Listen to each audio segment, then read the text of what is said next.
It is my favorite aircraft type and my favorite airline, and now I finally managed to get my hands on the model. So can it live up to my high expectations? We'll find out now.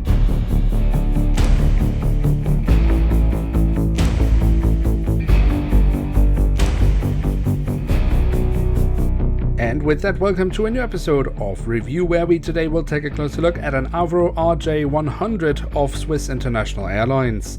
At the front of the box we have a lovely image of the aircraft in real life, and we also have the Swiss International Airlines branding. Then on the back side of the box we have the image once more, and we also have the original dimensions of the aircraft, as well as some additional information. So that's all for the box. Let's take a closer look inside and at the aircraft model itself. And here she is, the AVRO RJ100 in the livery used at the time when this aircraft was active by Swiss International Airlines. Now, I guess technically this is actually a BAE 146-300, not an AVRO 100, but the BAE 146-300 and AVRO 100 are technically the same aircraft.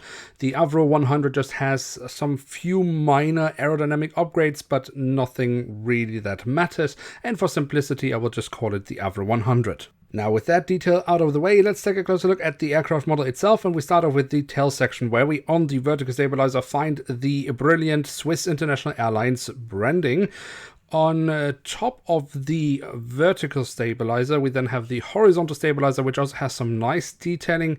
On the fuselage, we find the full registration code of the aircraft, and on the other side, we then also have the detailing of the APU exhaust. Then at the front of the aircraft, across the fuselage, we find the writing of Swiss. Of course, in the current version of the livery, Swiss would be written much larger, but here we have the writing of Swiss, and after that we actually have Switzerland, but in all 4 official languages of the country, a detail that I've always quite liked. Now, the cockpit section is fairly bare-boned. In fact, the only detail we have here are the cockpit windows themselves, but that has always been a difficult part for Herpa to get right. Often these windows, especially with earlier versions of the AVROJet models, the cockpit windows were just printed on very strangely. Here I would say Herpa has done a very good job in printing them correctly.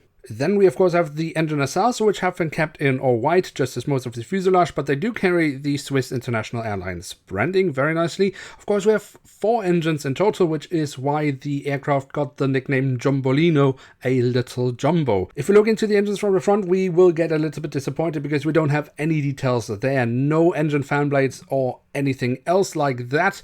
It is very common for the Jumbolinos of that time released by Herpa. They didn't have that detail. A bit later versions of them, then Herpa added the fan blades, but just so you know, in this case we don't have any details here. So where the engines perhaps were a little bit disappointing, I think Herpa makes up for it with the wings. If you look here at the top side, I think that looks really nice, especially the leading edges.